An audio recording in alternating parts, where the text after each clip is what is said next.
Enterprise TV, a tradition of truth.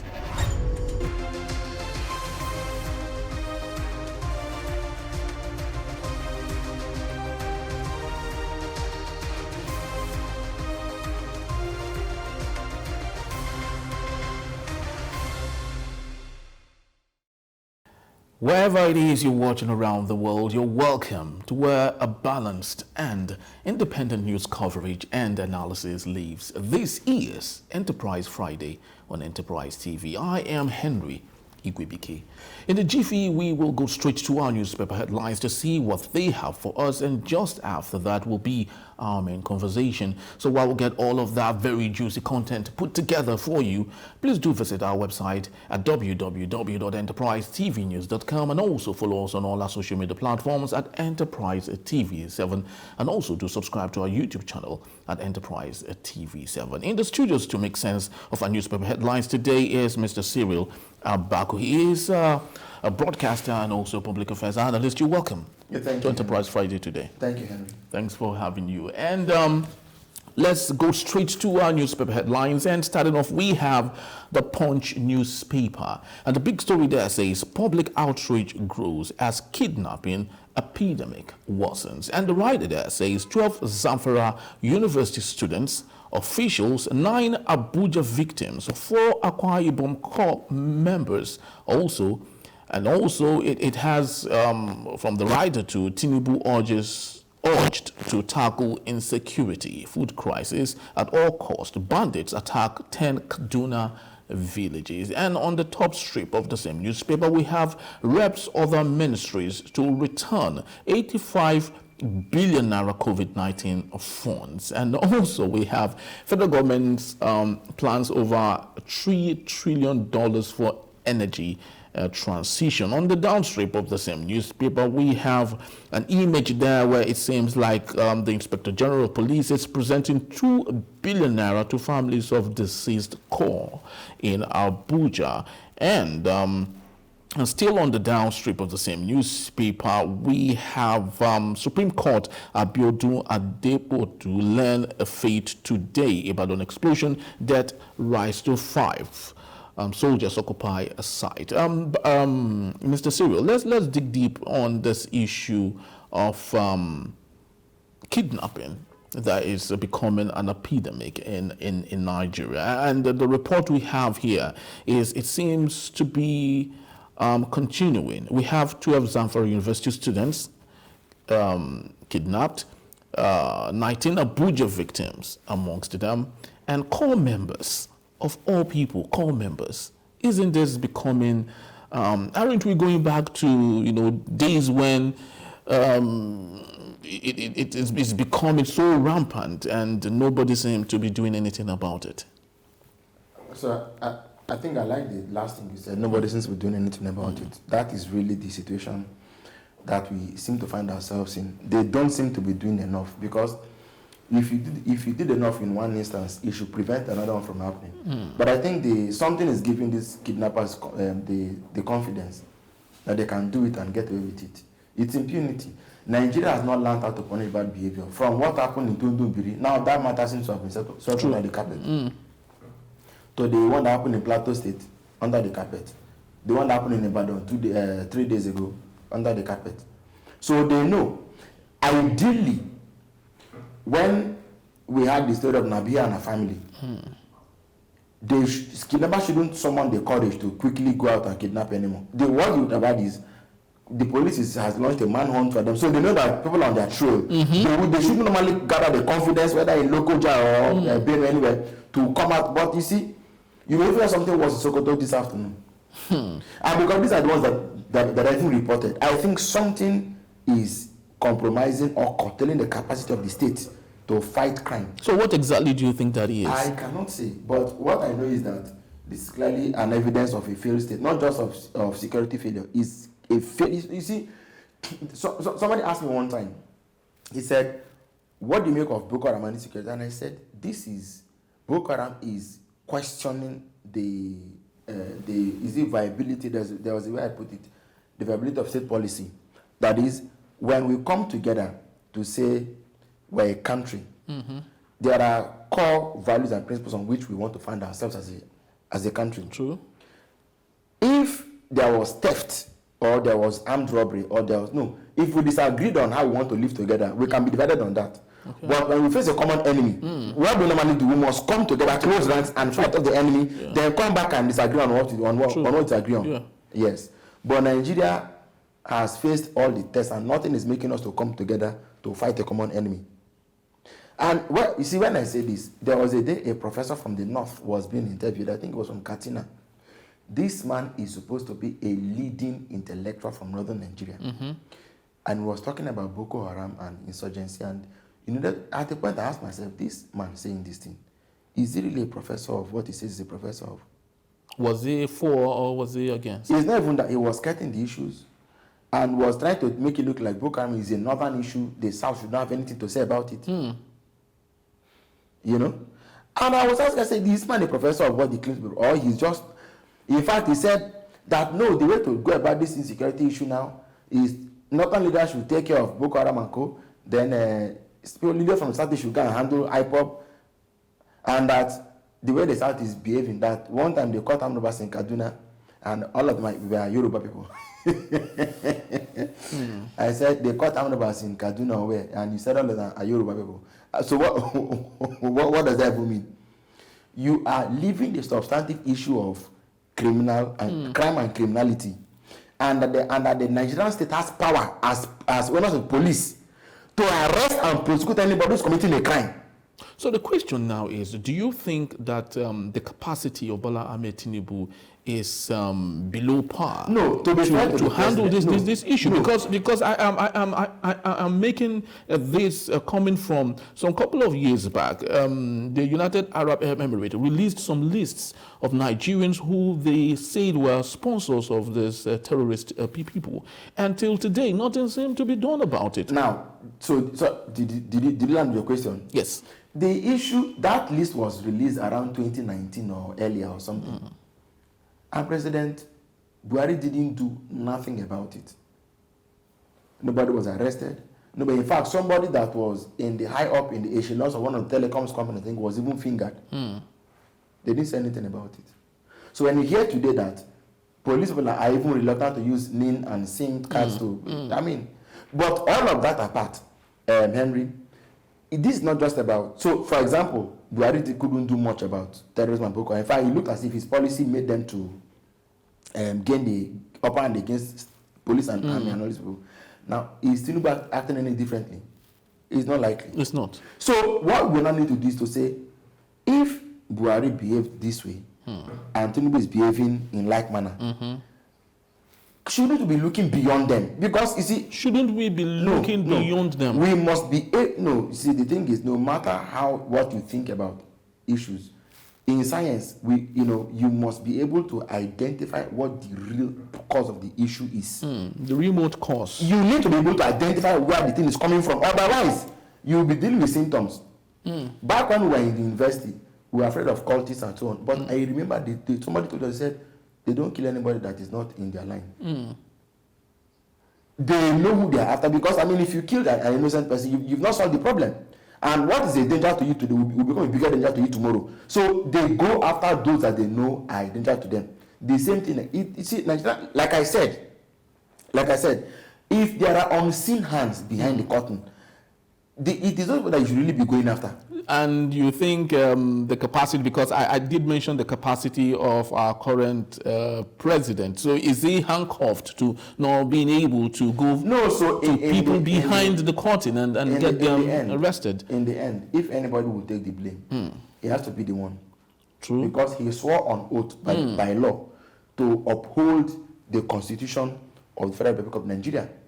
You need to read that whole thing that they swear to. It's a very long thing, but he has sworn. Amongst it, which is to ensure that the safety of people and properties in Nigeria. So if he's failing to do that, and he knows why he's failing, and he wouldn't come out and say why he's failing, he has become part of the problem. And to that extent, he must be held accountable.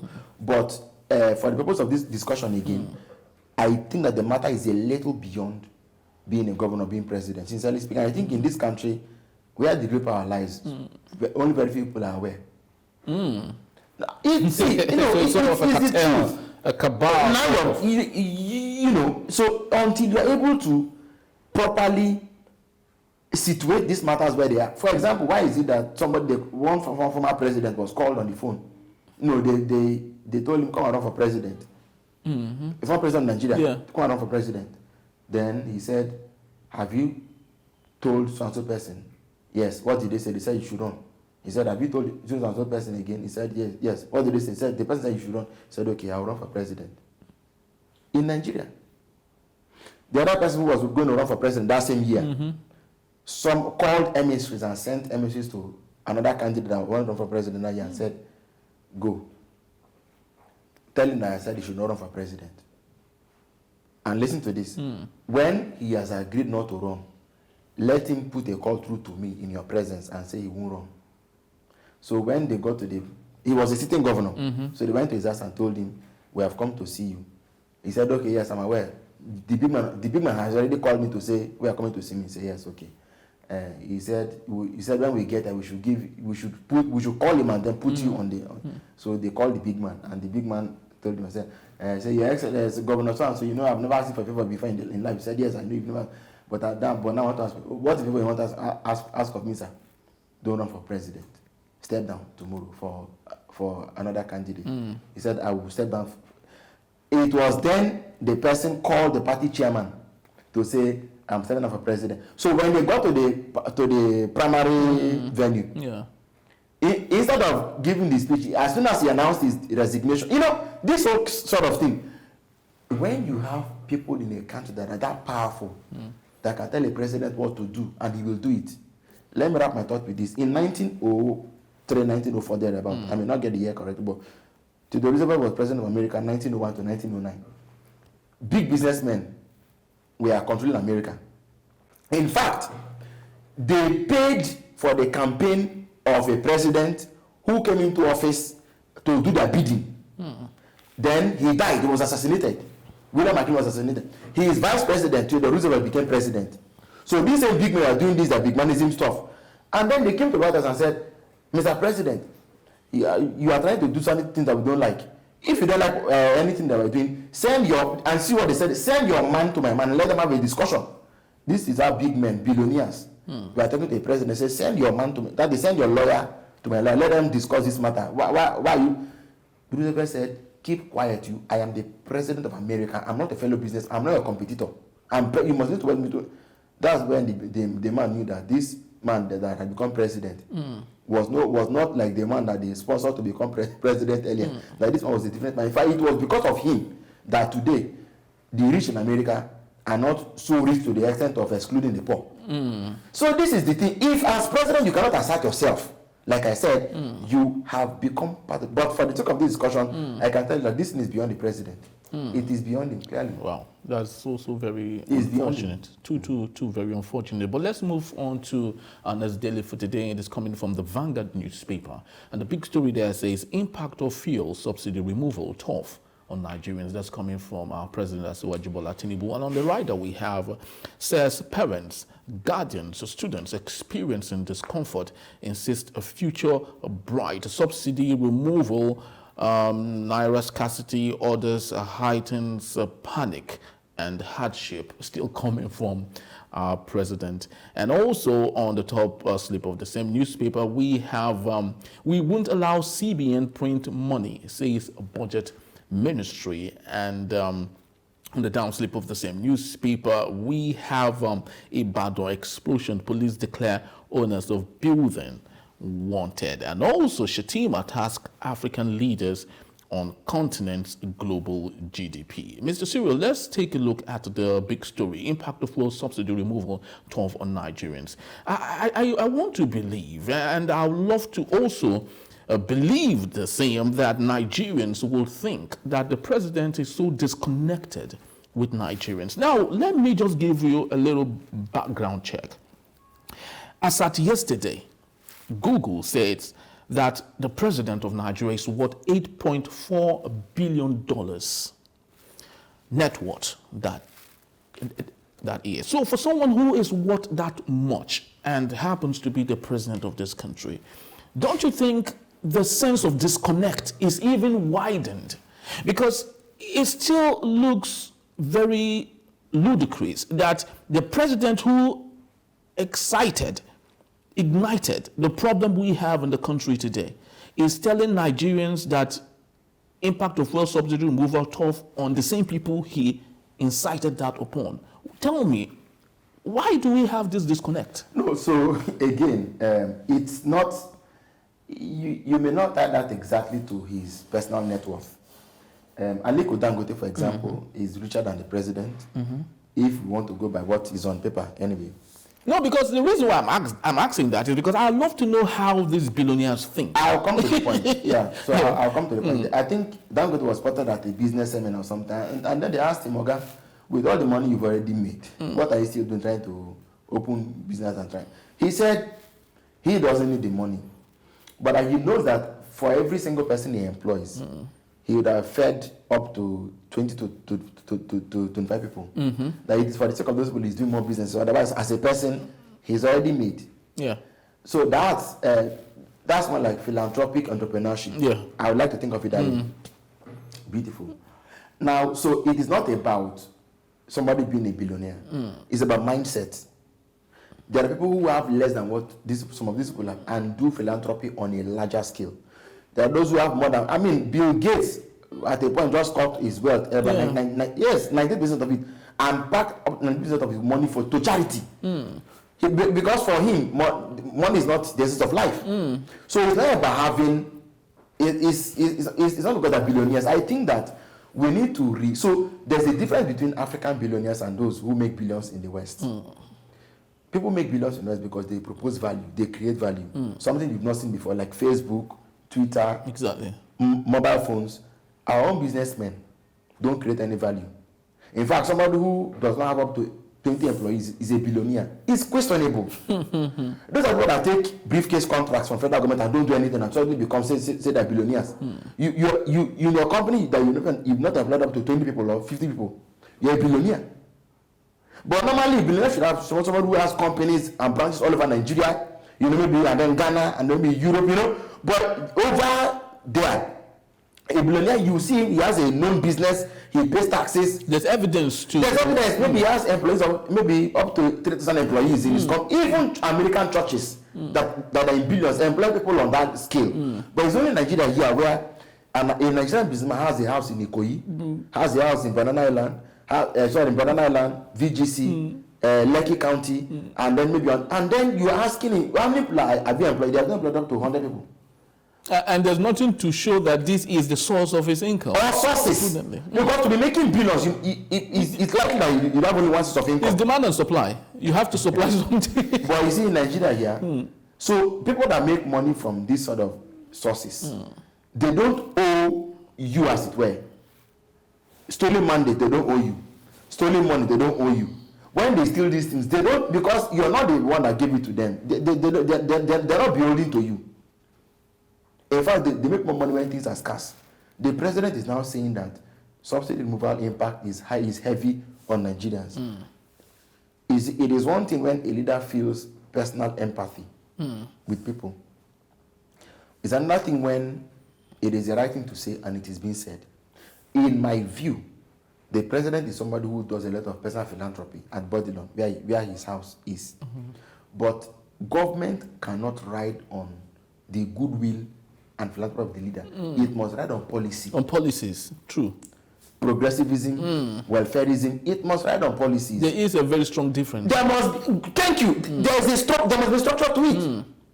Anything other than I wait until no, come on. Philanthropy and the policy making. Now, if you may, I would love you to take us back a memory lane, because we are trying to look at the crystal ball and ask ourselves, what does the future hold for Tinubu? Can you please take us memory lane to leaders who practiced this sort of leadership and where that took them to, so that we can make a juxtaposition? You mean for the president, for those who did welfareism and progressivism? Exactly. From the future, from other countries that you know of. So, for example, Singapore had Lee Kuan Yew. These were leaders who were very deliberate, very careful, very particular about what they wanted to do for their countries. Singapore had Lee Kuan Yew. What he did was they have no drop of oil, they had nothing. Singapore thrives on efficiency, organization, management, and leadership. Dubai, for example, again. So most of the people who are French citizens will see luxury items produced in France, as, like perfumes in Paris. They would rather fly to Dubai to buy it in Dubai. It's leadership, sir. Policies, creating good policy. Look, one man that has shops in a lab and some, is an Igbo businessman. He told me, say, Cyril, there's no other fast rule about this thing.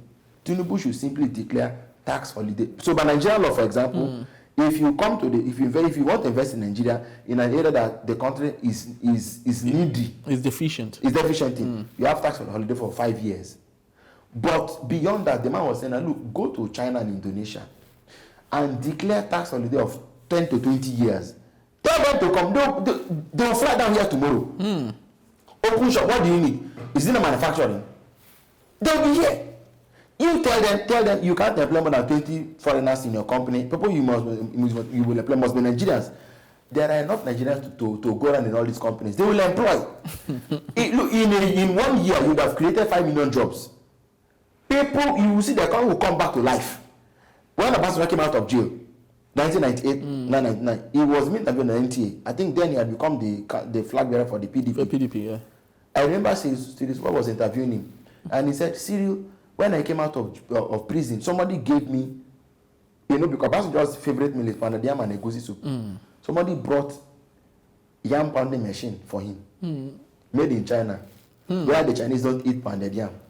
But because they know that we eat pounded yam, they brought a machine that pounds yam to Nigeria. And we bought it. Now, if you buy that machine for $5, for example, today, do you know that that's because you're paying import duty, But if you're producing that same machine at Ochanja, or Navy, or Alaba here, or even at Obalende, you can buy it for less than $2, or even $1. So, if that were the case, imagine you would have created jobs, pay salaries, and all these. I don't think, sometimes, to be honest with you, when I see politicians who have been at cause of power for many, many years, behave certain ways, it is difficult to imagine that they're not doing this thing, they're doing knowingly. Because they've been at this thing for a long time. They have analyzed some of these issues and have given us, results that we thought were tangible. And this is just talking about going to China. I'm just talking like a layman, just can bring them to Nigeria. Even in Nigeria today, there are things we can do looking inwards. Every country has a comparative cost advantage. You look at your country, look at the areas where you have the niche, and you develop and build. But we are not that way. The leadership and the will is not there for us to do what is right. Now, talking about still growing the economy, Shettima, is doing what I would term globe-trotting, and he is tasking African leaders on the continent on global GDP. Do you think that makes any sense? You remember, he's actually out of the country. In Switzerland for work. So, what impact do you think that would have to Nigeria? Again, let me quickly bring this on. It's a mindset thing, Henry. And even if I'm a Nigerian, born in Nigeria, living in Nigeria, I tend to think more as a globalist myself. Okay. Globalist, not in terms of the new age things we see about COVID-19 and no. Globalism in terms of looking at global world cultures between people, languages, and just enjoying the fact that we are all one family, separated by land, and, by time and space, and by language and so on. But that we are united by a common drive for civilization. What then does that mean? In Europe and America, like I said, people are thinking of mobile phones, how you communicate, for example, Facebook and Twitter and so on. People don't think of producing anything. What we think of doing is buying and selling. Just commodity, and you're not proposing value. What you're doing is something anybody can do. Just that, instead of somebody leaving China to come and do it here, let's just be the ones doing it. We're not producing value. Computer Village in Lagos should have been producing computers by now.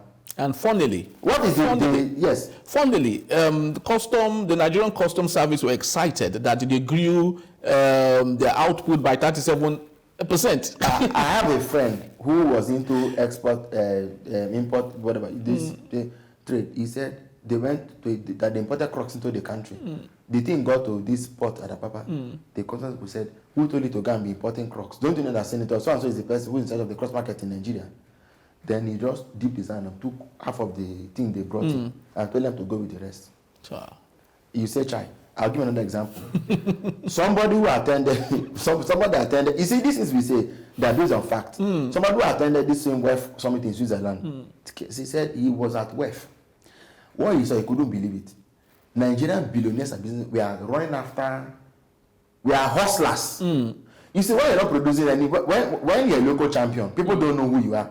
It is when you go and, it is when you go to where our peers are, that will now know, the man said, if they can be doing this, then it means there's no hope for Africa. You know why? How many people are thinking a continent free of malaria, for example, free of mosquitoes? They don't think of those things. Like I said, people in those parts of the world think of civilization. They think of how the world can be, not just how the world is. We think of just how we can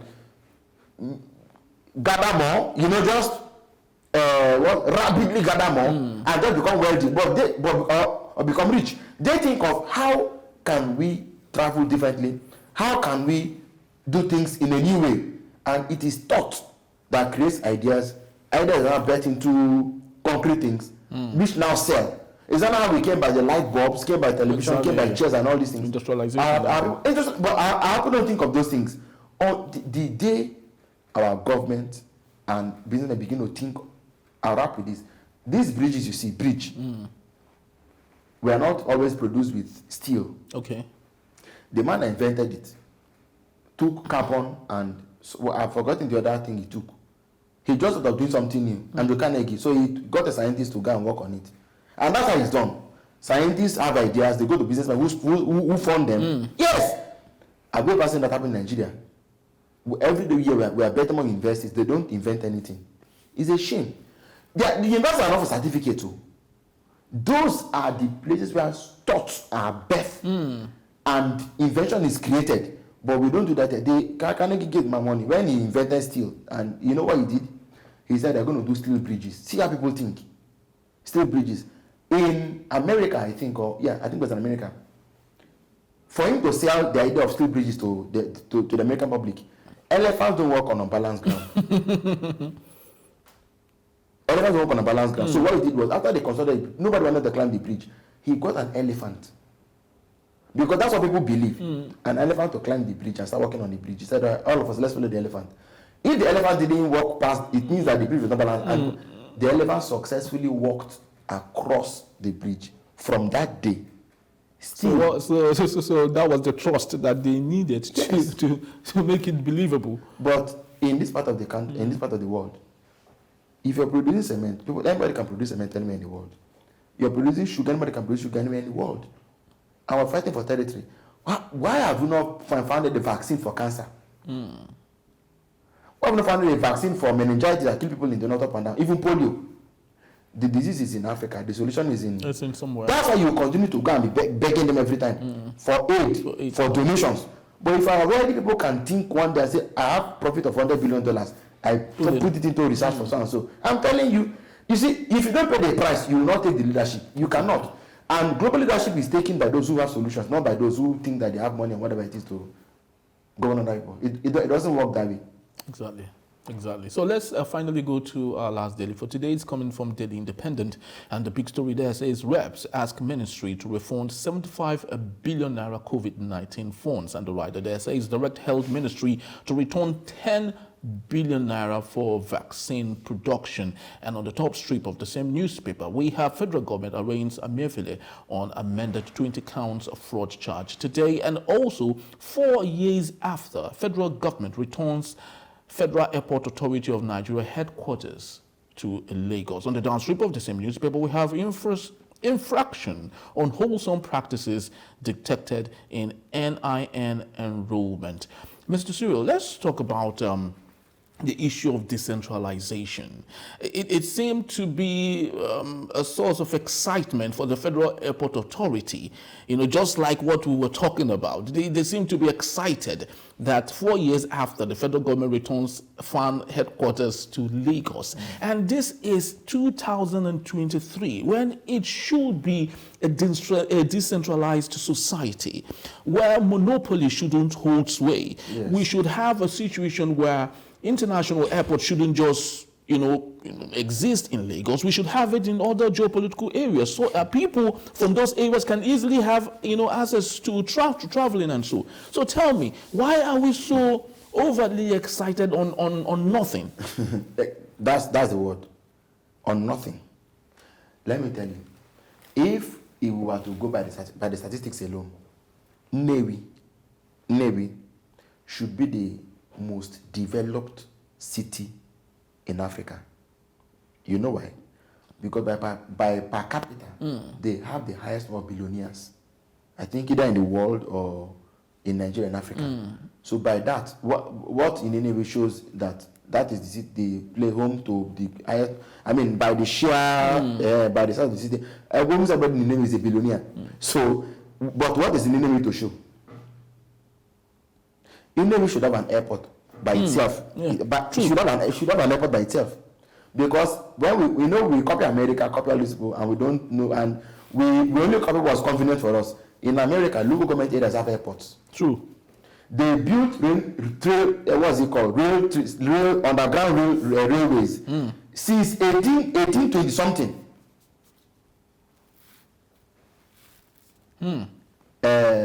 Henry, earlier I was talking about invention and stuff like that. Yeah. There was a time when kerosene was gold.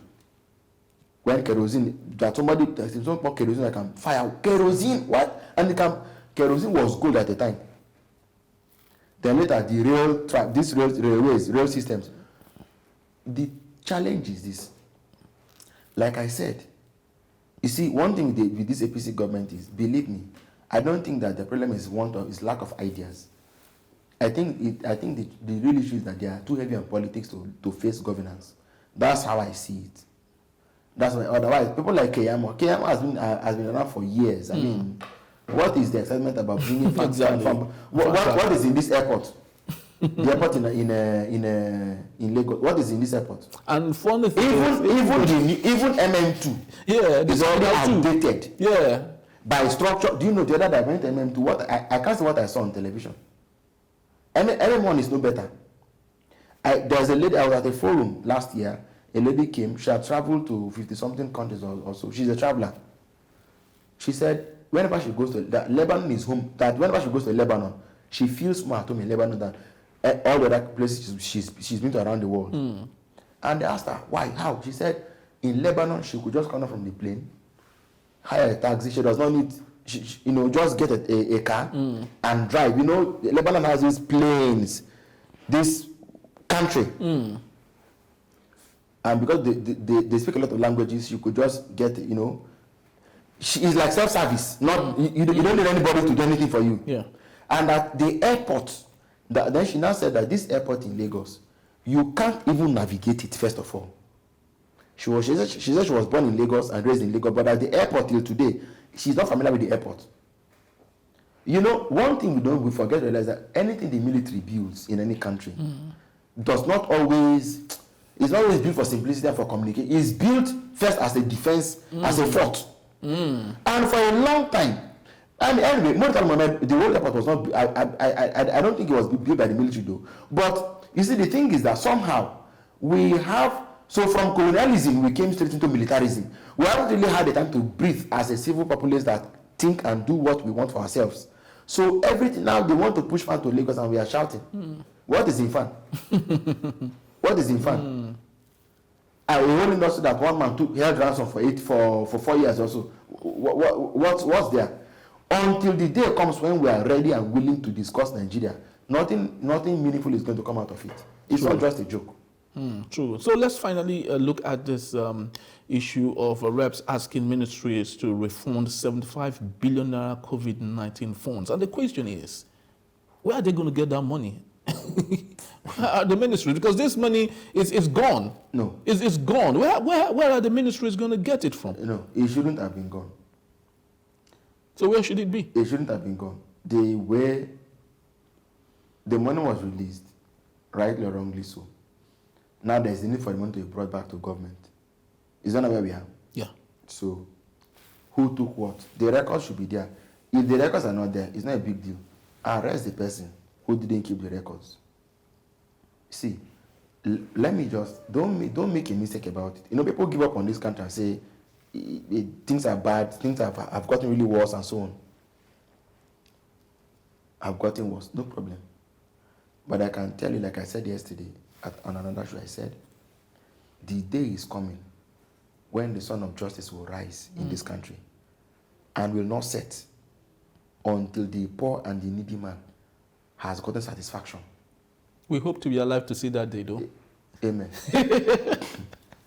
All right, so that's just about the time we have on our newspaper reviews today. I'd love to say thank you to Mr. Cyril Abaku for being part of our show today. Thank you. It was really an exciting discussion. So when we return, no free gift. APC rules out automatic ticket for Governor Ayedatiwa of Ondo State. That in a bit. When we return, please don't go anywhere. It's still Enterprise.